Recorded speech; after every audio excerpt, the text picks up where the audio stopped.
Welcome everybody to Graphext. Today we're gonna build a whole pipeline of analyzing tweets and analyzing tweet data. For this we're gonna use Apify, Tractor, and Graphext. So let's just get started. Here I have Tractor, which is the tool we're gonna use to download all the tweets.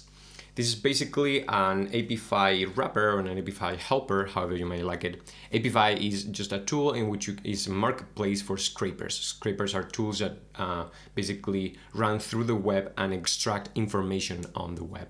So there's a Twitter scraper, which literally just does that. It goes through Twitter, extracts the data, and brings it back to you as kind of a structured file format, like a CSV, an Excel, JSON. So this just makes it easier for us to use Apify. For that, you're gonna have to sign up to Apify and sign up for a paid account in which you are gonna have a token. So let us walk through that exactly. We can go to Apify account, and here I am logged into my organization with Graphext, and we have several keys, but essentially you have to have a paid account for at least $50. Those $50 will not just be spent and that's it. Those will become credit. So whenever you spend money on the different actors and scrapers that you're going to be using, for example, the Twitter scraper asks for like 30 cents for each 1,000 tweets. So if you download 1,000 tweets, it will cost you 30 cents. And those will be extracted from those 50 you paid monthly. So it's like you paid 50, like you have to compromise $50, but at least you have the money back to actually extract the data. So it's not as bad as a bad deal as it seems. So you basically go into the settings here panel, into API and integrations, and you may add a new token, and that you can just say Tractor, or however you may like it. It's just an identification for you to know exactly, and you can even limit the permissions or something. And then you create the thing. I have already one, so I'm gonna delete it anyways. But I will copy this one, and I will go back into Tractor, and then you just put it in here, paste it. Just like that, you're already signed up, and it will show up here. And in case you sign up with a free account, it will really warn you that it's not going to work because Apify wouldn't let us. Basically, we are using Apify on your behalf. So now that we have all this set up, we actually want the tweets, right? But I don't really know what I want. I just want tweets related to data science and big data, as I wrote here, as a, like kind of a first draft. So actually, let's just see what it comes up with. We can see here that it came up with like search queries for Twitter, which are literally search terms that you can put into the search bar for Twitter. Literally, you would write these, each one of these, for example, or these. And this is a specific syntax that Twitter has had for the longest time, actually, to search through Twitter and extract tweets of specific needs. So in here we can see data science or big data, that is tweets that contain either one of or the other. Data analytics, machine learning, data visualization, mining, it's very good. Predictive analysis, very good. Data engineering, data driven is also very good. So this will return tweets that contain these words somewhere within the tweet, which is very, very nice. So this works great. This is like a ChatGPT in disguise, by the way, here. So now this is the left side, but the right side, what's being sent is the same stuff that you see here, but it's like spread over time, basically, right? So how do we do that? We select whatever time range we want. In this case, it's last month, particularly by default, which is usually a good start.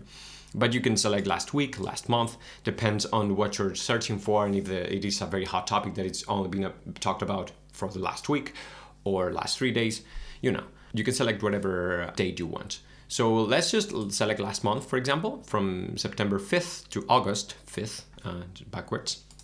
You could also, by the way, just write here 2023 and it will just work. You can just write whatever date you want in here. But for now, we're gonna start with 2024.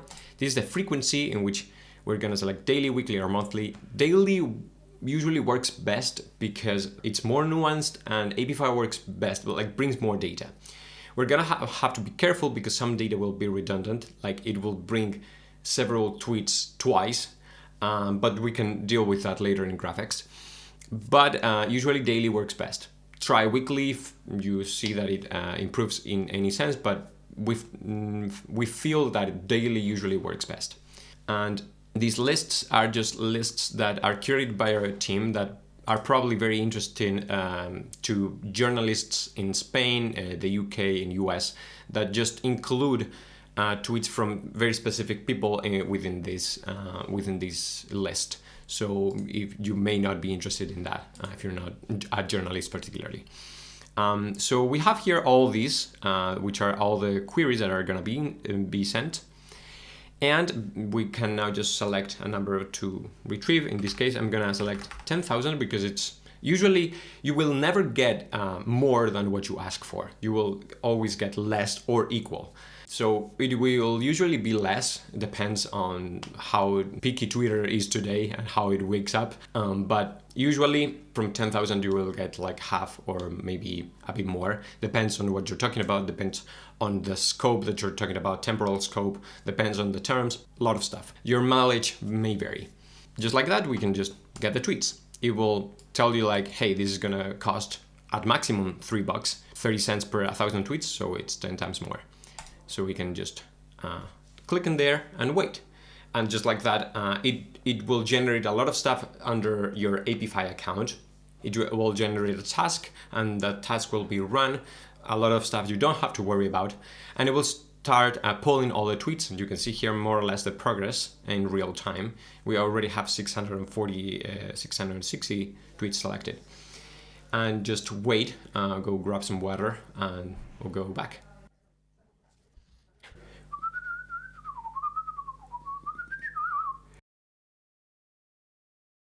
So we're back. We can click here in Apify runs dashboard and go there.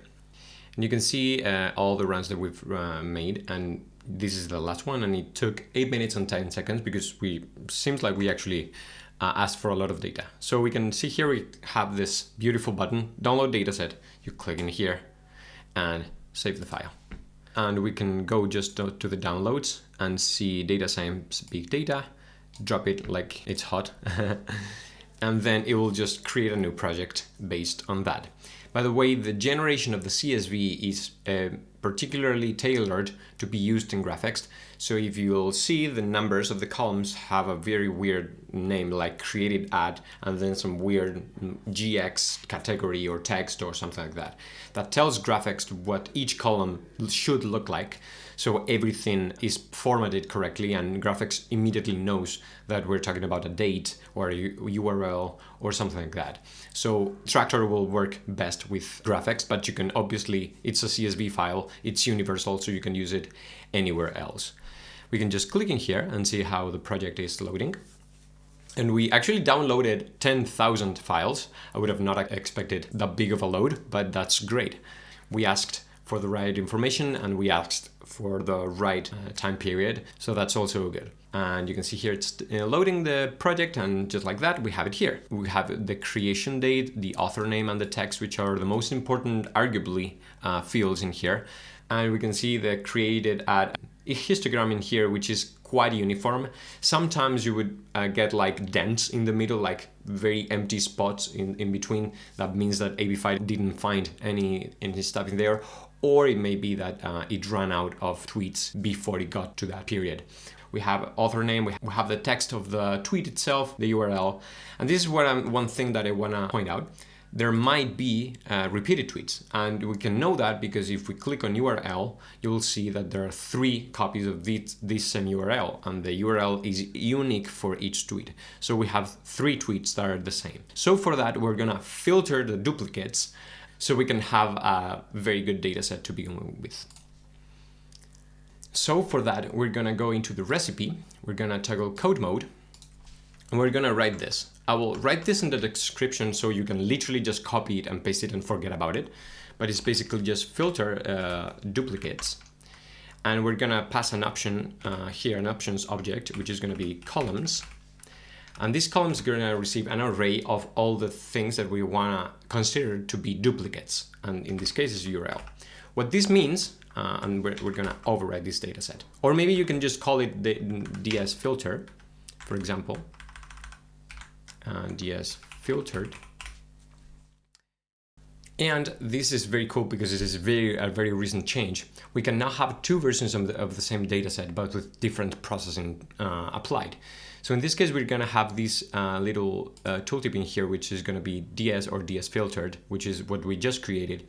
We can have this called DS unique, for example, or DS whatever you may like, or a completely different name. It doesn't have to be DS something. And this will allow you to select and swap different data sets within the same project. So we can just click in DS filtered. And we can see that out of 10,000 tweets, we are now left with 9,837. So it's just a bit less, 200 and something less. But that's great. It's still a very good number to have, and we are now guaranteed to not have any repeated data. So with now here, this selected, we can just simply go into the wizard, go into social media, down here, go into topics, and literally you don't have to worry about any of this. Everything is already set up. Every column is named already so that it matches what it's been asked here. So we can just click on run. And it will also take a while, but when it finishes, we'll have a full-fledged project with all the analysis, significant terms, and very interesting stuff, and even a graph made for us. So see you there. Okay, we're back. Project has finished. So in this new data set, we, by the way, didn't name it, so we can just say data science tweets. We have all these different terms, for example, engineering, data engineering, artificial intelligence, data mining, and Trump vote election poll, very interesting stuff. And we can see, for example, the hour in which tweets were published. It's very prominent that people tweet in the night, at least about this specific topic, and people tweet more during the beginning of the week rather than in the end of the week or maybe the weekend. It makes a lot of sense. And mentions, a lot of mentions to Elon Musk, a lot of mentions to Graphext, I don't know who that is, or real Donald Trump, YouTube, or Kamala Harris, so a lot of political conversation. We can see the category of sentiments, which are made by the Cardiff NLP model, and we have a lot of positive tweets, more neutral tweets, and very low negative scoring here. Usually people are very angry in Twitter, so this surprises me a lot. A lot of emojis, which are in fact very important when using when you're making a campaign, when you're making any kind of marketing or social management stuff. Emojis are key, so you can see a lot of rockets, a lot of data, a lot of charts and robots, which makes sense. You can see the hashtags in here: AI, data science, data machine learning, very cool.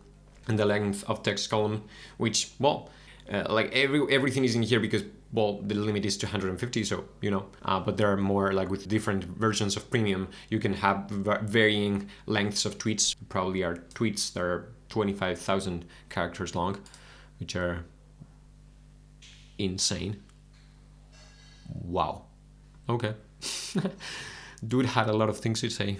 You can explore this as much as you like. All these columns were created and extracted from the data. But the coolest thing, in my opinion, is always the graph. You can click in here and you can have all your tweets laid out like this, colored in particular right now by the clusters they belong in. And these clusters are engineering, data engineering, artificial intelligence, and all that kind of stuff. So you can see here that more or less all these tweets are going to talk about artificial intelligence in general. So you can click here and it says, which artificial intelligence helps humans the most? You can put this in here and in the detail view to the right, and you can actually customize this. So for example, we have the URL, the title, and I would love to have like a view count, for example, which is important, and maybe the retweet count. And what we could also do is modify this and say the node size is proportional the retweet count or the view count, depending on what interests us the most, because now retweets are kind of different than they used to be, or even likes, and more so that now likes are private. So tweets are going to be liked more now, so it's probably less relevant than view count, for example. You can see here, you can modify this to your liking and then save. We're going to filter this, and you can see now here all the tweets. For example, these you can color more. You can see this tweet got 1 million views. And this tweet is from Kiki Morty. If you're a woman and you want to learn cloud engineering stuff, this got a lot of attention. Well, you can start exploring here however you may like. You probably know already, but if you select any kind of thing in any cross filter, everything will be reflected in the graph, so you can see, for example, what people are talking about in intelligence particularly, and all these tweets and how these connect. And you can click in here, which is the most seen of these. And this is former Google CEO Eric Schmidt and stuff, and you can see the neighbors for this tweet. So you can start wandering around all these maze of tweets you have before your eyes. One thing I wanted to do as a last step before we finish is leaving you with a code snippet that I'm gonna paste in the description, so you can also copy it and basically forget about it, which is engagement metrics. So basically ratios between, for example, how many people viewed the tweet versus retweeted it, right? And those are beautiful. So you can just paste it in here, and you can see it's gonna generate a number of columns: engagement rate, amplification rate, applause rate, conversation rate, virality rate, interaction rate, exposure rate, engagement per follower, and bookmark rate. So hope you find it useful. You can, instead of run it, you can save it and it will not generate everything again.